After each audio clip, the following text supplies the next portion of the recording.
Bienvenidos a Frontera Geek. Hace ya bastante tiempo les trajimos una breve reseña sobre el clásico de ciencia ficción de los 80, La Cosa, una de las 3 películas que conformaban la trilogía del Apocalipsis de John Carpenter. El día de hoy continuamos con esa saga trayéndoles el inicio de la historia, además de aquello que nunca llegó a las pantallas de cine, la primera forma de la cosa.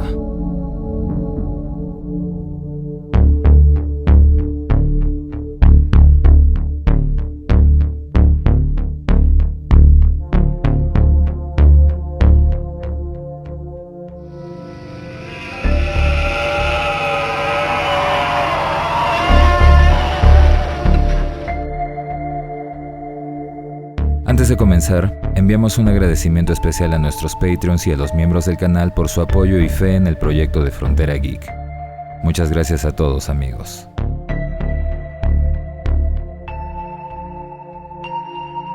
El mítico film de 1982, La Cosa, nos dejó en claro cuál era la naturaleza del extraño ser que antagoniza en la película.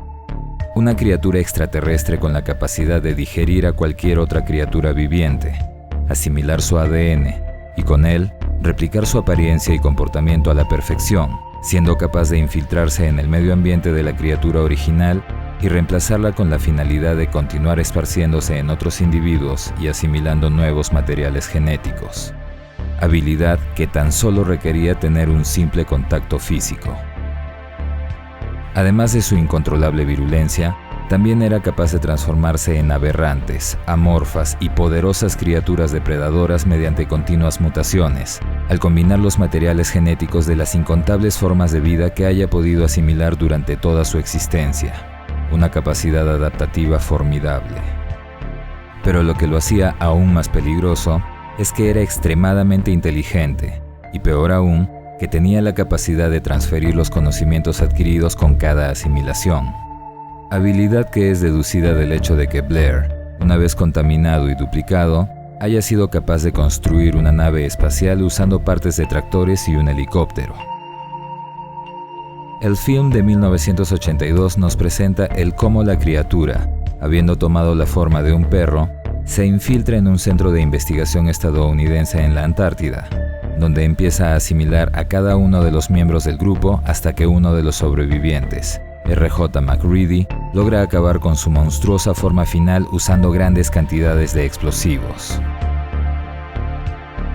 Aunque la situación en que él termine y su supuesta victoria son inciertas, pero ese tema es para otro video más adelante. Lo que el film no explicó a profundidad es el cómo la criatura tomó dicha forma y cuáles fueron los eventos que ocurrieron antes de que ésta llegara a ese lugar. Es decir, lo que pasó en el campamento de los noruegos que encontraron al extraterrestre. Si bien el recorrido de Mac y sus compañeros por la estación Thule reveló una masacre y misteriosos y perturbadores cadáveres, no sería sino hasta que llegara su precuela que se revelaría por primera vez qué pasó antes de la batalla de McReady. La precuela de La Cosa llegó en el año 2011. Una cinta que con la idea de hacer nuevos aportes a la franquicia sin intervenir en el final incierto que John Carpenter le dio en 1982, decidió ubicarse antes de esta. Situación que demandó que la producción desarrollara la película haciendo un proceso de ingeniería inversa sobre la cinta original. Proceso que les permitiría crear una historia y situaciones que pudieran explicar todos y cada uno de los signos de batalla y extraños hallazgos que McReady encontraría después.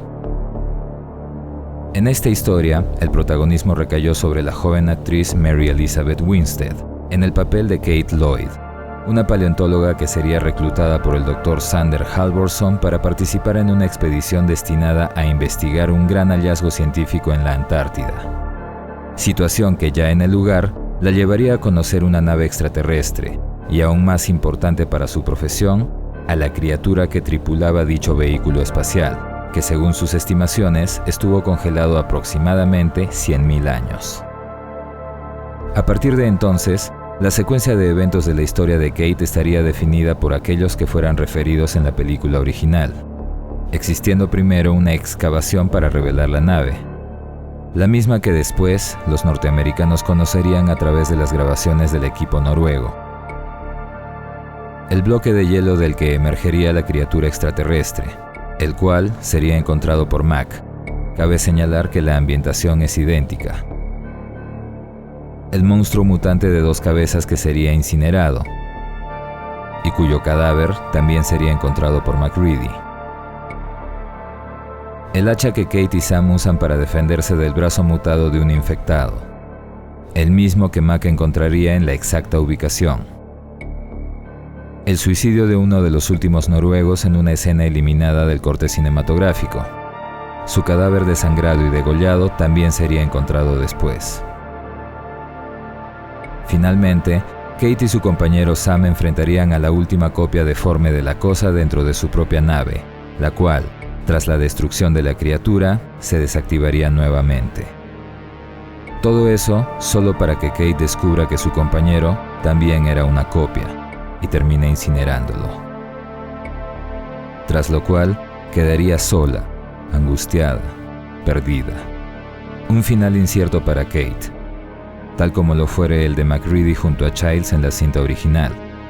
Un estilo de tributo situacional que se vio replicado en varios puntos de la película y que, aunque quizás se hayan hecho bajo el mencionado concepto de tributo, podrían haber dado la sensación de copia a los ojos del público, el cual, posiblemente, había desarrollado ya un prejuicio a una película de la franquicia sin participación de John Carpenter, cuyo trabajo, aunque en el momento de su estreno fuera vapuleado, con los años pasó a ser considerado como uno de los mejores films de horror de la historia y una película de culto.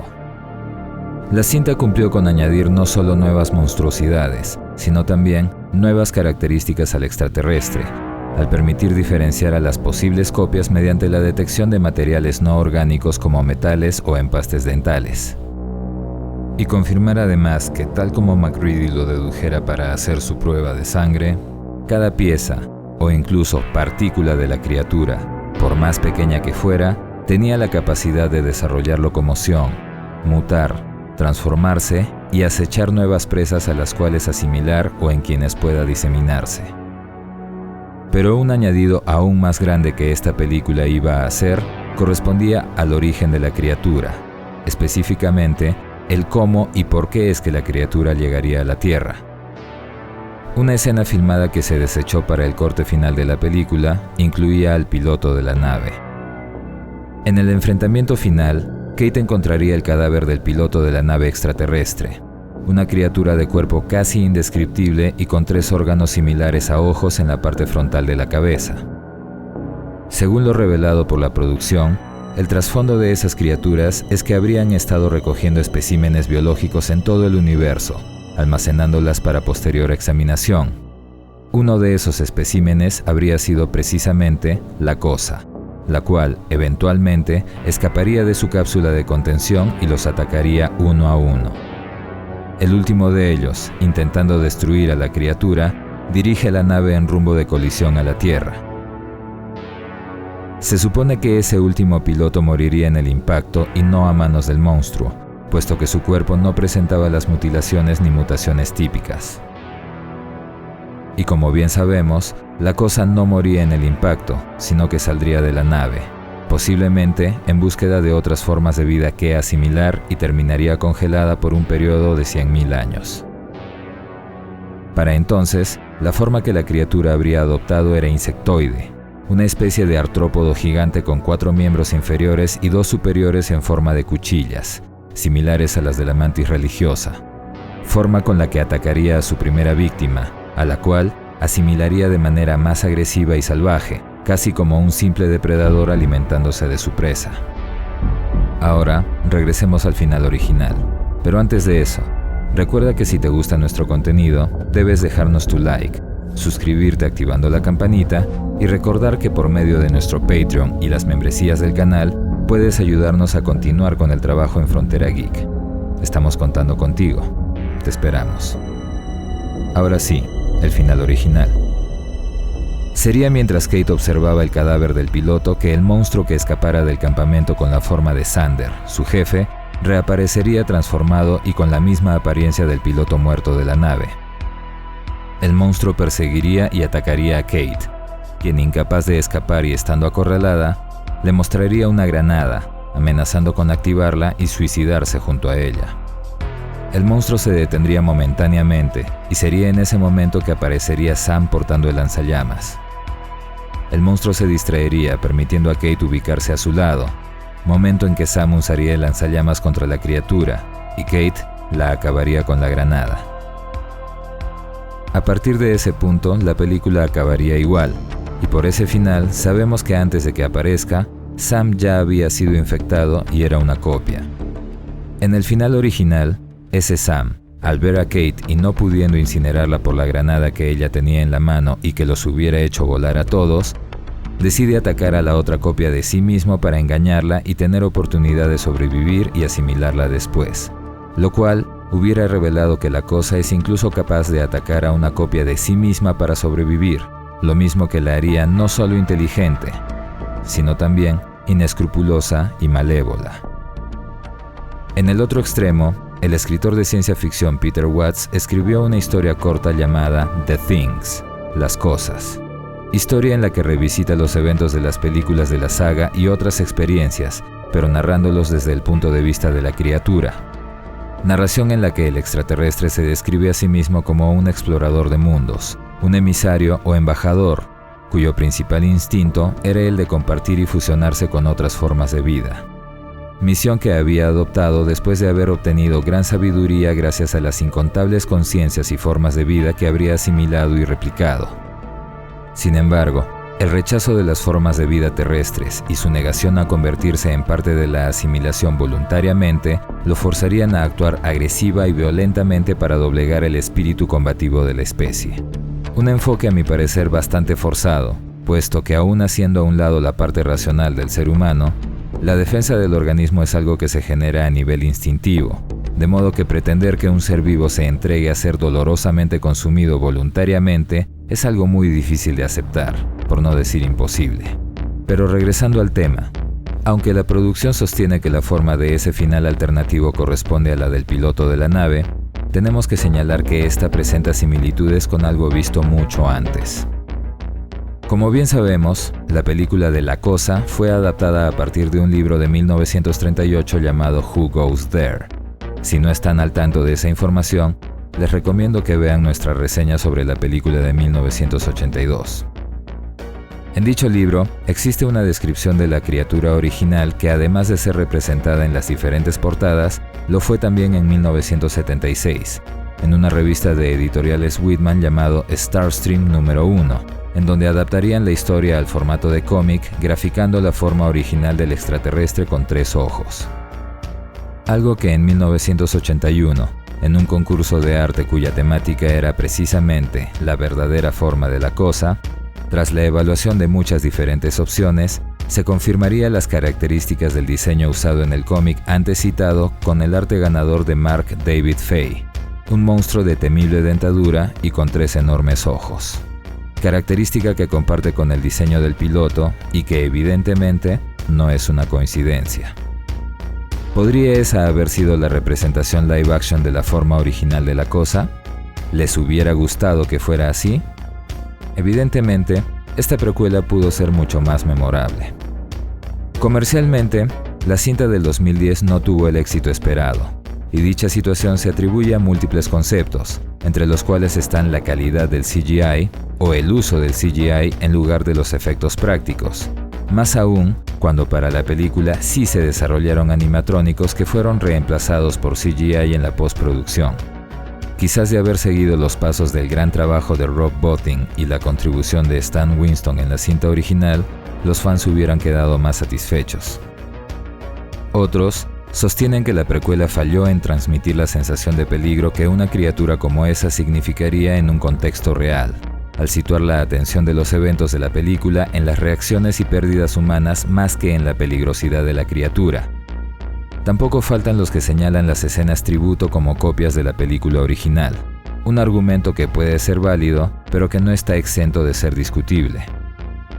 Y hasta la inclusión de un personaje femenino protagónico en el cast, hecho que para la película original, aunque el guión inicial tenía personajes femeninos, fueron cambiados a masculinos por el mismo Carpenter, pues a su parecer, la presencia femenina hubiera suavizado la tensión que la desconfianza y territorialidad de sus personajes debía lograr.